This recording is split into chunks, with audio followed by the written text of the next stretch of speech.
Buenas tardes. En primer lugar, agradecer al equipo del Congreso por crear este espacio tan necesario de investigación sobre feminismo digital, así como por la gestión que han realizado para que podamos compartir nuestro trabajo el día de hoy. La presentación que les traigo se titula Digitalizar la desigualdad, una base de datos web abierta sobre género y pobreza energética en España. Se trata de una investigación que hemos desarrollado entre compañeras de la Universidad de Granada, la Universidad de Sevilla y la Universidad de La Laguna. Este estudio se enmarca en el proyecto Perspectiva de Género en la Pobreza Energética de España, financiado por el Ministerio de Igualdad.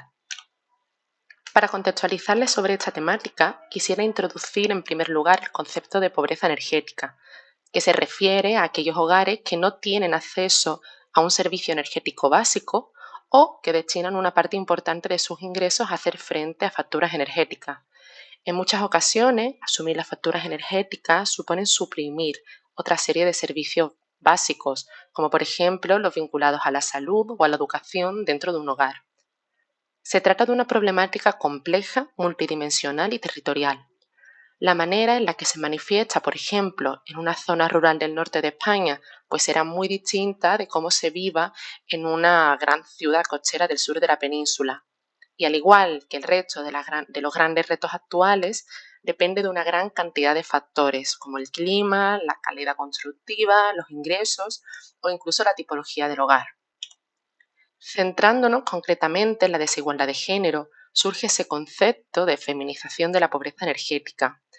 Diversos estudios han demostrado que las mujeres son más propensas a sufrir los efectos negativos de la pobreza energética con impactos en la salud, en la vivienda, el bienestar, en la cohesión social e incluso en ámbitos políticos y económicos. Esta desigualdad se debe tanto a la inequidad en el empleo y en salarios como al hecho de que las mujeres asumen mayoritariamente las tareas de cuidados y mantenimiento del hogar y son, por tanto, pues quienes se ven más afectadas por la precariedad de servicios o por tener que hacer frente a problemas como los impagos en las facturas. A ello se le suma como las tareas reproductivas no están consideradas como productivas dentro de las esferas institucionales, agravando aún más su vulnerabilidad. Durante los últimos años se han publicado estudios muy interesantes y necesarios sobre el enfoque de género en estudios de pobreza energética en España. No obstante, a pesar de dichos avances, se evidencia una importante falta de datos digitalizados y accesibles en distintos territorios, en especial a escala de barrio o distrito, que serían necesarios para poder analizar de manera más eficaz este fenómeno. En definitiva, si queremos que las estrategias y políticas públicas sean realmente eficaces, será necesario desarrollar bases de datos web que sean accesibles a todas las personas y a través de las cuales se puede identificar a los colectivos más vulnerables. De este modo, el objetivo de la investigación se centra en generar y digitalizar nuevas bases de datos a escala de sección censal que permitan representar la feminización de la pobreza energética en el territorio español. Además, la idea central es que todas estas bases de datos estén disponibles online y en acceso abierto. El proyecto que estamos desarrollando abarca los municipios de todas las comunidades autónomas españolas, aunque los resultados que les presento hoy se centran en un caso piloto en la ciudad de Granada, en España. Se trata de una de las principales ciudades de Andalucía, una región en el sur de España, con uno de los mayores porcentajes de población en situación de pobreza energética.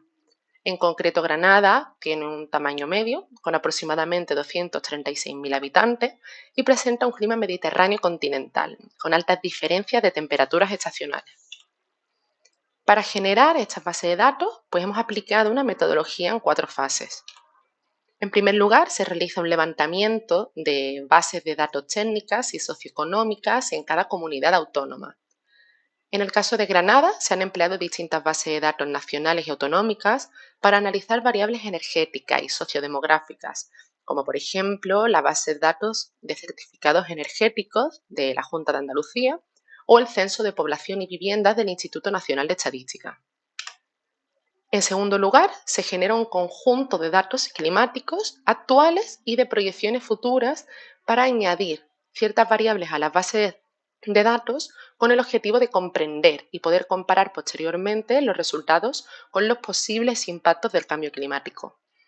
Para la generación de datos del escenario actual se utilizó el software Meteonor, una base de datos de archivos climáticos compuesta por más de 8.000 estaciones meteorológicas ubicadas en todo el mundo. En este caso se analiza especialmente los valores horarios de temperatura. Y con respecto a los datos futuros, pues para su generación se utilizó Future Weather Generator. Se trata de un software desarrollado por investigadores de la Universidad de Coimbra que nos permite generar simulaciones climáticas. En concreto, las proyecciones las hemos calculado para un periodo temporal a medio plazo, en el año 2050, y otro periodo a largo plazo hasta el año 2080. Generalmente, los estudios de cambio climático emplean los llamados escenarios socioeconómicos, que están propuestos por el Panel Intergubernamental de Cambio Climático. Se trata de distintos escenarios hacia los que podría avanzar nuestra sociedad durante el presente siglo. Recogen un abanico muy amplio en función de si los estados cooperan por los retos comunes o si se apuesta o no por las tecnologías renovables, entre otras muchas variables. En concreto, hemos escogido 4 escenarios. El primero sería el más optimista, donde se espera un bajo nivel de desafíos de mitigación y adaptación, pasando luego por escenarios más intermedios hasta el escenario SSP 585, que sería el más crítico o pesimista de todos. Una vez que se ha recabado todas estas fuentes de datos, pasamos a definir los indicadores que hemos recogido.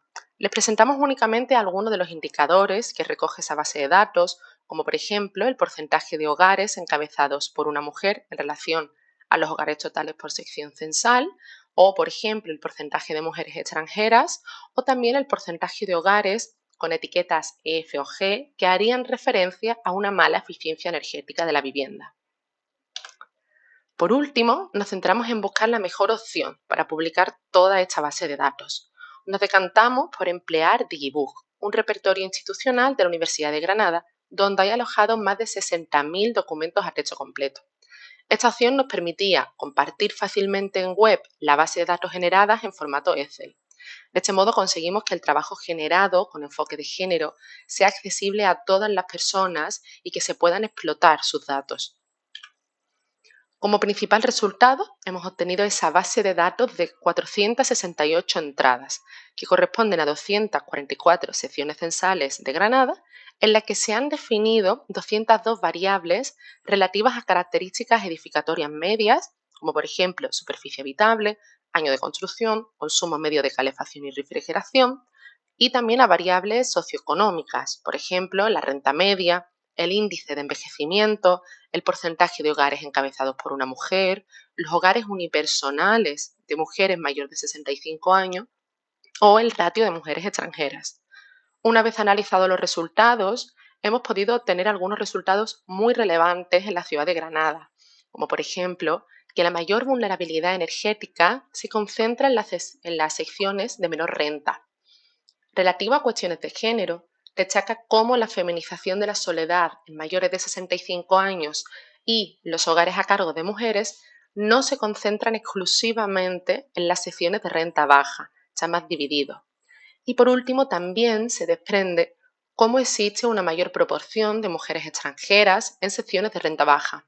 Son justamente estas secciones las que presentan peores condiciones de vivienda, mayores niveles de ineficiencia energética y una carga energética más elevada. Como observamos, una vez accedemos al enlace, podemos descargar todas las entradas para las 202 variables analizadas en la ciudad de Granada, analizando todos estos datos a escala de sección censal.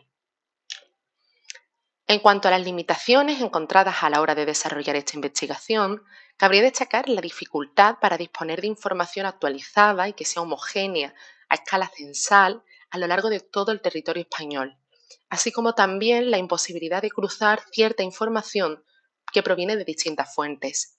También se evidencia esa falta de datos para incorporar un análisis interseccional que sea más profundo.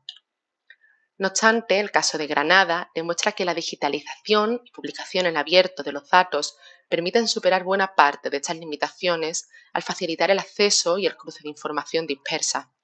La metodología ha sido capaz de vincular el enfoque de género, los factores socioeconómicos y los factores energéticos, generando una base de datos web de acceso abierto a través de Digibook. No obstante, aún se tiene que analizar en la investigación las proyecciones futuras climáticas con el fin de analizar ese impacto del cambio climático. Me gustaría cerrar con esta conclusión sobre cómo disponer de fuentes de datos actualizadas, digitalizadas y en abierto para representar problemáticas tan complejas como la pobreza energética es de vital importancia si queremos avanzar en políticas que sean justas y sostenibles. Muchas gracias por su tiempo y quedo atenta en el foro para cualquier consulta.